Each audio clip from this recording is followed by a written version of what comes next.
अस्सलाम वालेकुम friends, welcome back to my channel. इस वीडियो में मैं आप लोगों से रमज़ानुल मुबारक में औलाद के लिए एक बहुत ही मुजर्रब वजीफ़ा शेयर करूंगी।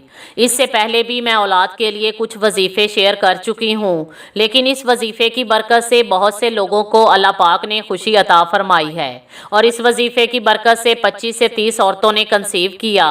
लास्ट वीक 3 से 4 औरतों ने इस वजीफ़े की बरकत से कंसीव किया और कमेंट करके कंसीव करने वाली औरतों ने मुझे बहुत दुआएं दी हैं।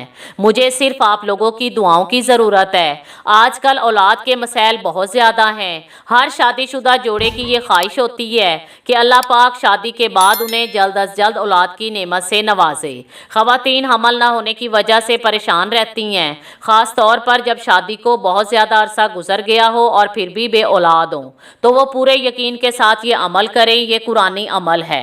अल्लाह ताला बहुत मेहरबान और रहम करने वाला है, वो आपकी दुआ ज़रूर कबूल फरमाएगा।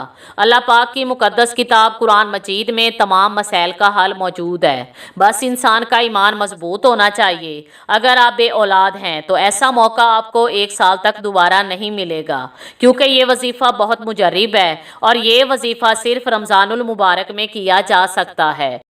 इसके लिए औरत बावुज़ू होकर मगरिब की नमाज़ पढ़कर अफ्तारी के बाद 2 रकात नमाज हाजत पढ़े। उसके बाद 5 अदद खजूरें लेकर इन खजूरों पर 5 मरतबा सूरह कौसर इस तरह पढ़े। बिस्मिल्लाहिर्रहमानिर्रहीम, इन्ना अतैना कल कौसर।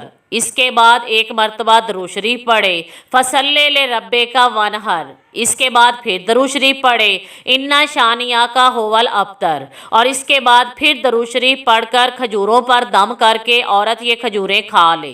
इसका मतलब ये है कि औरत हर आयत के बाद दरूद शरीफ पढ़े तो इंशाअल्लाह ताला अल्लाह पाक इस औरत को औलाद की नेमत से नवाजेगा। जब तक प्रेगनेंसी ना हो जाए वजीफ़ा जारी रखें, इंशाअल्लाह ताला ईद से पहले ही आपको खुशी मिलेगी।